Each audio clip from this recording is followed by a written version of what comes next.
In our African tradition, the older men are extremely respected, especially young kids. This is when I was about, I want to say 4 or 5 years old. I was still, fairly young. Grandma decides to go to the market and buy some groceries for the household. Leaves grandpa behind and my aunt, who's an older sister to my dad. Those were the people who are in grandma's household at the time. The rest, my uncles and my aunties, were all, away working and all that, as was per normal.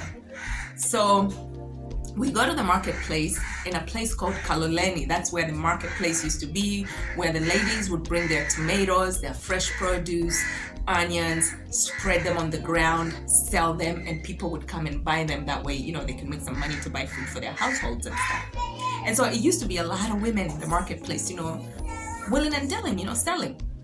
And so grandma and I go to the market, and the marketplace back in the day, in those years, because I'm not young, like I said, in those years, the older men of the village used to sit in front of the stores, in the what we call dukas. Stores are known as dukas here in Kenya and Tanzania and the Swahili speaking nations will call them duka. But the older men, wazees, would sit in front of the dukas to talk about matters about the village, square things out about who is behaving in the village, who's misbehaving, who needs to be called by the old man to be counseled.